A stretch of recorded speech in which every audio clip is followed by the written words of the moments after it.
Bismillahirrahmanirrahim. Welcome to my channel Lecture Notes and Study Tips. Assalamu alaikum. Hope you all are fit and fine. The topic of today's video is blood pressure or hypertension.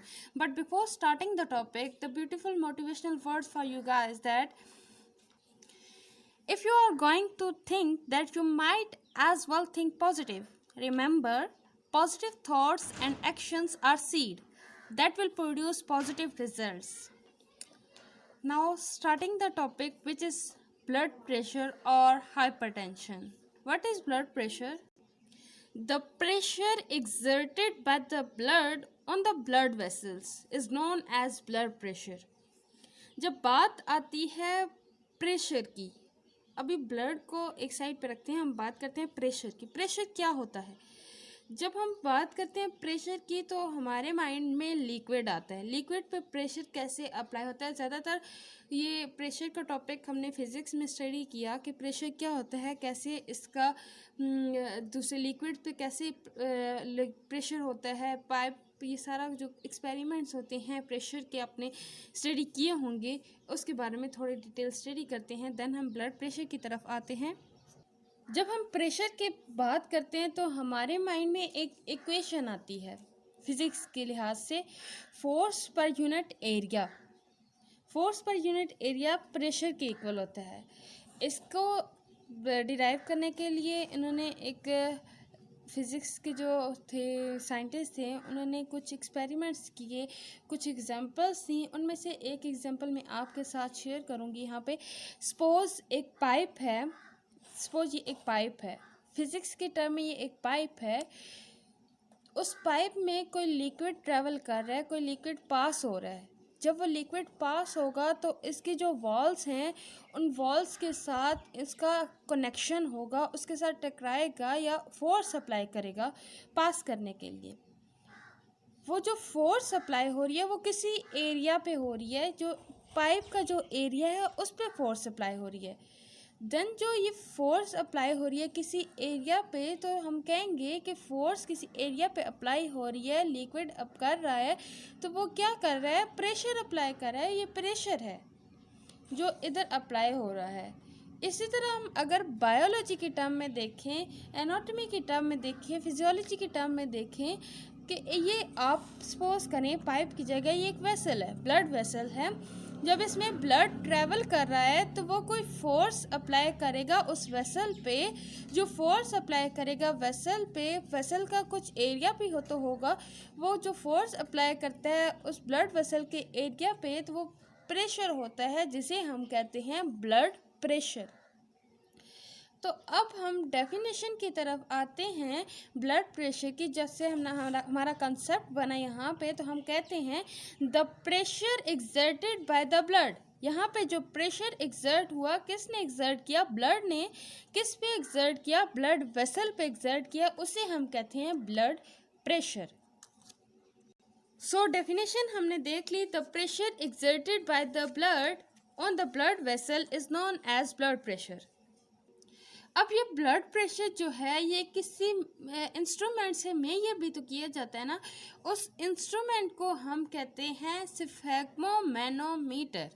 स्फैग्मोमैनोमीटर से हम blood pressure को major कर सकते हैं। जो blood pressure को जिस instrument से मेजर करते हैं उसे हम कहते हैं स्फैग्मोमैनोमीटर। और जो ब्लड प्रेशर होता है उसके लिए जो यूनिट होती है वो होती है millimetre of mercury. Millimetre of mercury में हम ब्लड प्रेशर को मेजर करते हैं। ये ब्लड प्रेशर की यूनिट है मिलीमीटर ऑफ मर्करी। अगर हम ब्लड प्रेशर की थोड़ी सी एक्सप्लेनेशन देखें तो हम कहते हैं कि ब्लड प्रेशर जो होता है वो डिफरेंट होता है डिफरेंट ब्लड वेसल्स में। जो हाईएस्ट ब्लड प्रेशर होता है वो अयोटा में होता है। आयोटा जो होती है वो लार्जेस्ट ब्लड आर्टरी है, जो कि जिसमें हाईएस्ट ब्लड प्रेशर होता है, जो कि कितना होता है 80 to 120 mm ऑफ Hg। और जो लोएस्ट ब्लड प्रेशर होता है वो कैपिलरीज में होता है, क्योंकि कैपिलरीज जो होती हैं वो स्मॉलेस्ट आर्टरीज होती हैं। तो वो स्मॉलेस्ट जो ब्लड वेसल्स होती हैं वो कैपिलरीज होती हैं, तो वहाँ पे लोएस्ट ब्लड प्रेशर होता है। और कितना होता है 40 mm ऑफ Hg और वेन्स में कितना होता है 20 to 10 मिलीमीटर ऑफ मर्करी। अगर हम कहें कि नॉर्मल ब्लड प्रेशर कितना होगा, ये तो हमने अलग अलग स्टडी किया ना कि अयोटा में इतना होता है, कैपिलरीज में 40 होता है और वेंस में 20 to 10 होता है।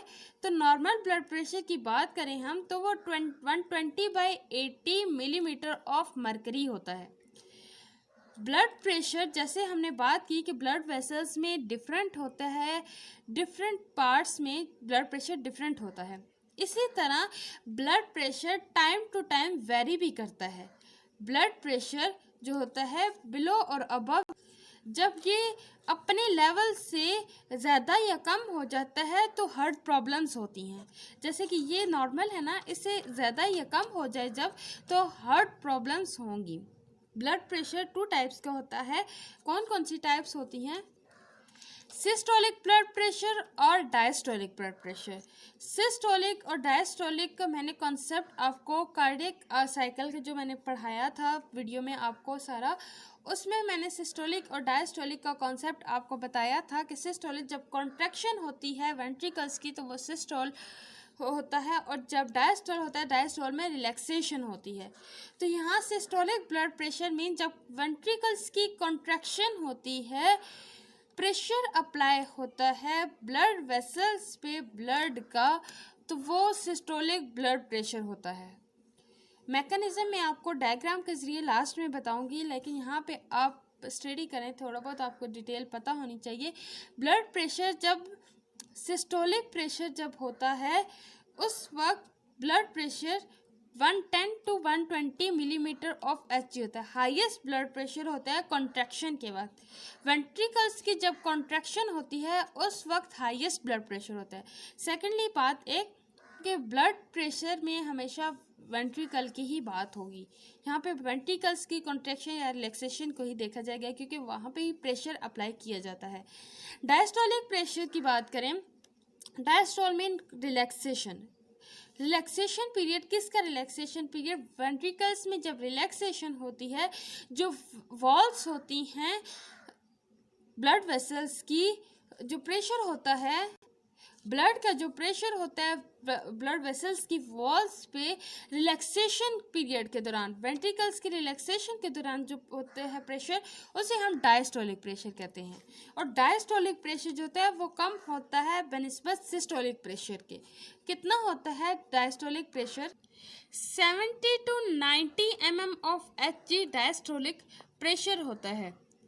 अब हमने बात की कि टाइप्स देखी, पहले हमने इंस्ट्रूमेंट देखा कौन सा इंस्ट्रूमेंट होता है, देन हमने ब्लड प्रेशर की टाइप्स देखी कितनी टाइप्स की होते हैं वो स्टडी किया।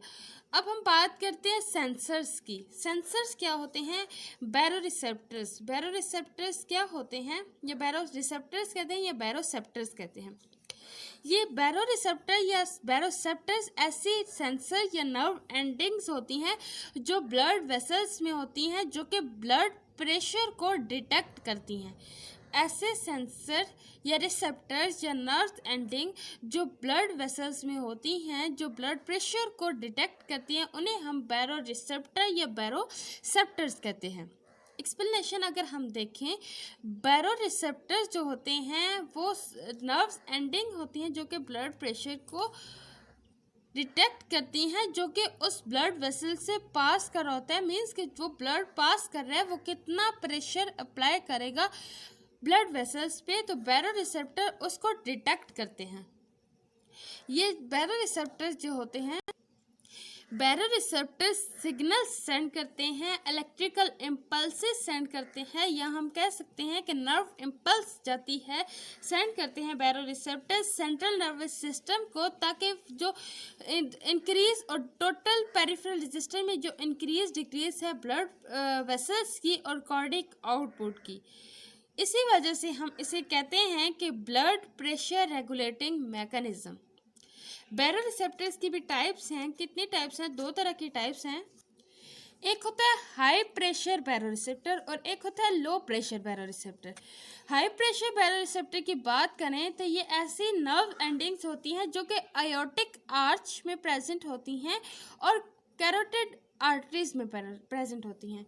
इनका फंक्शन क्या होता है? हाई प्रेशर बैरोरिसेप्टर्स का आयोटिक आर्च में जो बैरोरिसेप्टर्स होते हैं वो इनेबल, वो कहते हैं एग्जामिनेशन ऑफ ब्लड को, कि वो डिलीवर हो रहा है सारी ब्लड वेसल्स को थ्रू सिस्टमिक सर्किट। मीन्स जो ब्लड वेसल्स हैं, ये जो बैरोरिसेप्टर्स होते हैं जो आयोटिक आर्च में होते हैं, ये उस ब्लड को एग्जामिन करें कि वो सारी ब्लड वेसल्स को जा रहे हैं या नहीं। और जो बैरोरिसेप्टर होते हैं कैरोटिड आर्टरीज में, वो ब्लड प्रेशर को मॉनिटर करते हैं, जो कि ब्लड को डिलीवर करते हैं किधर? ब्रेन की तरफ। लो प्रेशर बैरोरिसेप्टर कौन से होते हैं? हाई प्रेशर बैरोरिसेप्टर मैंने आपको पीछे बताया, हाई प्रेशर वाले कहाँ होते हैं? आयोटा में होते हैं, मेजर किया जाता है हाई प्रेशर। और लो प्रेशर कैपिलरीज में। तो यहाँ बात करते हैं, हमने हाई प्रेशर बैरोरिसेप्टर की बात करी, अब हम बात करेंगे लो प्रेशर बैरोरिसेप्टर्स की। अगर हम इसकी डेफिनेशन देखें तो ये एक ऐसी नर्व एंडिंग्स होती हैं जो कि लार्ज सिस्टमिक वेन्स में प्रेजेंट होती हैं, और उनकी ये होती हैं जो राइट हार्ट का राइट आर्टरियम होता है उसकी वाल्स के साथ। अब इसका फंक्शन क्या होता है? वहाँ पे ये नर्व एंडिंग्स क्यों प्रेजेंट होती हैं कि ये लो प्रेशर जो बैरोरिसेप्टर होते हैं कि ये रेगुलेट करते हैं ब्लड के वॉल्यूम को, इन्वॉल्व होते हैं रेगुलेशन ऑफ ब्लड वॉल्यूम में। और दूसरा इनका जो काम होता है वो ये होता है कि ये जो होते हैं वो जो हार्मोन की सिक्रीशन होती है उनमें चेंजेस प्रोड्यूस करते हैं, जो कि अफेक्ट करती हैं रिटेंशन ऑफ साल्ट को और वाटर को, और देखते हैं इनटेक ऑफ साल्ट और वाटर के। अब बात करते हैं हम ब्लड प्रेशर, जो प्रेशर अप्लाई होता है वेसल्स पे, तो कभी प्रेशर इंक्रीज़ होता है, कभी डिक्रीज़ होता है। मैंने आपको बात बताई कि प्रेशर जो होता है टाइम टू टाइम वेरी करता है। तो जब प्रेशर इंक्रीज़ होता है उसे हम कहते हैं हाइपरटेंशन, और जब प्रेशर डिक्रीज़ होता है तो हम उसे कहते हैं हाइपोटेंशन। अब हम बात करते हैं method of measuring blood pressure. Methods कितने होते हैं ब्लड प्रेशर को मेजर करने के, और कौन कौन से मेथड्स होते हैं? ब्लड प्रेशर को मेजर करने के दो मेथड होते हैं, एक तो होता है ऑस्कुलेटरी मेथड और एक होता है पल्पेटरी मेथड। ऑस्कुलेटरी मेथड जो होता है वो ऐसा मेथड होता है, ऑस्कुलेटरी मेथड में जो ब्लड प्रेशर कफ होता है वो पेशेंट की एल्बो पे किया जाता है, रैप किया जाता है पेशेंट की आर्म के इर्द गिर्द, देन उसको सिक्योर किया जाता है वेलक्रो क्लोजर से, वो सिक्योर हो जाता है। उसके बाद कफ जो होता है जो रैप किया हुआ होता है पेशेंट की आर्म पे, वो रेडी होता है कि इन्फ्लेशन के लिए। जब इन्फ्लेशन कैसे होती है कि वॉल को टर्न करते हैं, जो इन्फ्लेशन बल्ब होता है उसके लिए क्लॉकवाइज, फुली क्लॉकवाइज होता है कि वो क्लोज करे पॉट को, जो हमारे होते हैं आर्म में, वो बिल्कुल इन्फ्लेशन होती है उसमें। उसके बाद रखा जाता है स्टेथोस्कोप जो होता है वो रखा जाता है ब्रांचियल आर्टरी पे एल्बो की। अगर स्टेथोस्कोप ना रखा जाए तो हमारी जो पल्स रेट होता है वहाँ पे फिंगर रख के उससे सेंस किया जाता है। देन प्रेशर को जो कफ में होता है उसको रिलीज़ किया जाता है, आहिस्ता आहिस्ता उसको रिलीज़ किया जाता है, और उस ओपन करते हैं उसको एंटी क्लॉकवाइज ओपन करते हैं पॉट को, जो होता है ना वेल्को क्लोजर होता है उसको। देन जो ब्लड होता है वो फ्लो कर रहा होता है आर्टरीज में, और उस वक्त जो साउंड हमें सुनाई देती है वो साउंड जो होती है, या हम ऑब्ज़र्व करते हैं, फील करते हैं उस साउंड को, वो साउंड होती है सिस्टोलिक बीपी की। कॉन्ट्रैक्शन होती है वेंट्रिकल्स की, उस वक्त जो प्रेशर अप्लाई होता है वो साउंड हमें सुनाई देती है। और जब साउंड रुक जाती है तो वहाँ पे डायस्टोलिक ब्लड प्रेशर होता है। दूसरा मेथड जो होता है पल्पेटरी मेथड, मैंने वही बात पल्पेटरी मेथड भी आपको इसी में बता दिया कि जो सेंसेशन फिंगर से सेंसेशन की जाती है। स्टेथोस्कोप की जगह हम जो रेडियल आर्टरी फिंगर्स होती हैं सेंसेशन की जाती है, तो उस वक्त जो फर्स्ट बीट होती है हमें सुनाई देती है वो सिस्टोलिक ब्लड प्रेशर होता है। नॉर्मल सिस्टोलिक ब्लड प्रेशर मैंने बताया आपको 120/80 होता है, mmHg कहते हैं। और जब इस रेंज में होता है मीन्स नॉर्मल है, या बिलो हो गया तो हाइपरटेंशन होगा, और ज़्यादा हो गया उस नॉर्मल रेंज से तो वो हाइपरटेंशन होगा। और 120 जो होता है ये सिस्टोलिक प्रेशर को डिनोट करता है, और 80 जो होता है वो डायस्टोलिक ब्लड प्रेशर को डिनोट करता है। सो यहाँ तक हमने स्टडी कर लिया ब्लड प्रेशर क्या होता है, उसकी हमने एक्सप्लेनेशन देखी, देन हमने टाइप्स देखी, देन हमने सेंसर्स डिस्कस किए कितने टाइप्स के होती हैं और क्या होते हैं और उनके फंक्शंस क्या हैं, और अब हमने डिस्कस किया मेथड। अब मैं आपको डायग्राम के ज़रिए इसका मैकेनिज़्म समझाती हूँ। फॉर एग्ज़ाम्पल ये डायग्राम है हार्ट की, मैं आपको रफली डायग्राम बना के थोड़ा समझा रही हूँ। मैंने आपको बताया यहाँ पे सारा काम है लेफ़्ट वेंट्रिकल्स का।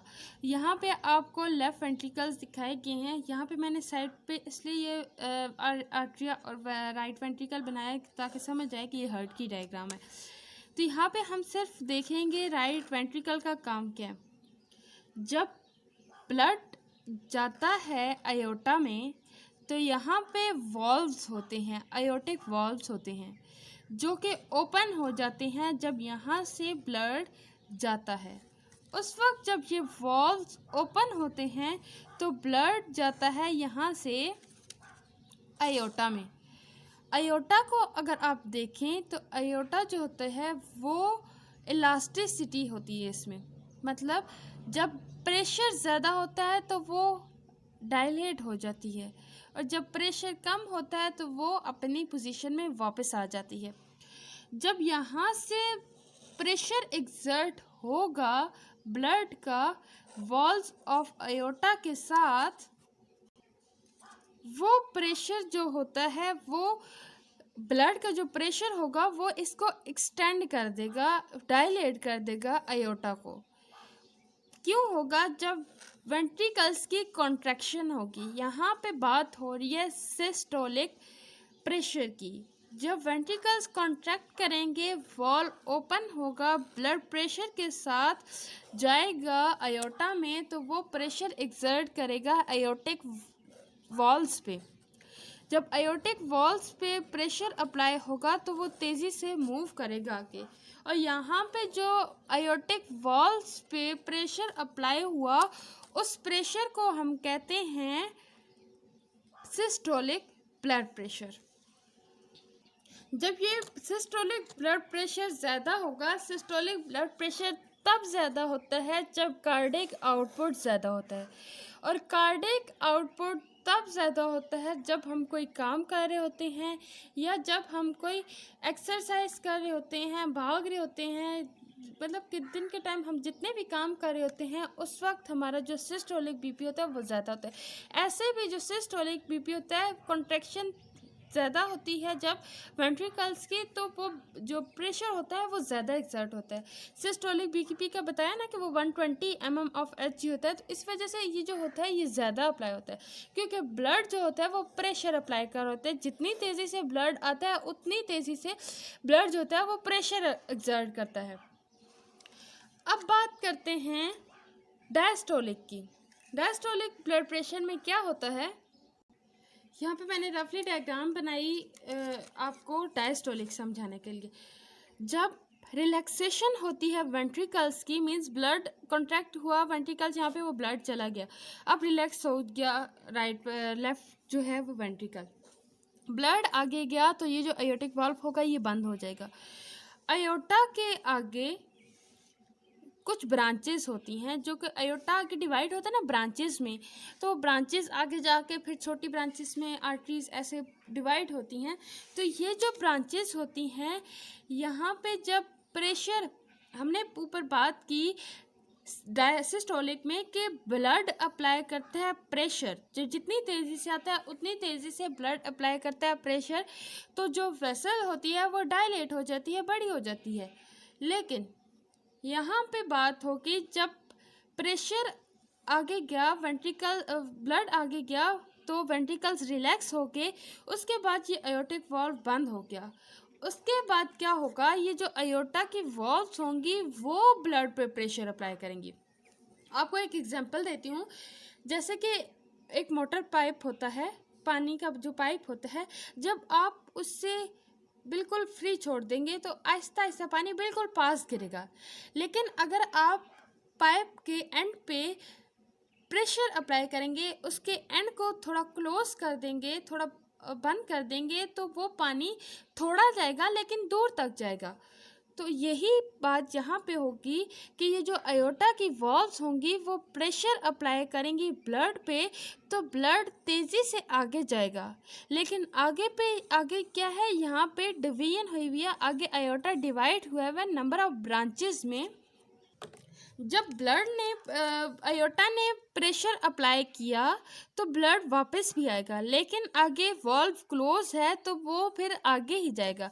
जब यहाँ पे आएगा तो यहाँ पे रेजिस्टेंस अप्लाई होगी कि आगे से जो ब्रांचेस हैं वो नैरो हैं, तो प्रेशर अप्लाई होगा, या वो जो ब्रांचेस हैं वो थोड़ी क्लोज हैं। ये ब्रांचेस जो डायलेट होती हैं या कॉन्ट्रैक्ट होती हैं, ये हार्मोनल बैलेंस से होता है। ये जो आगे वाली ब्रांचेस होती हैं इनकी बात कर रही हूँ।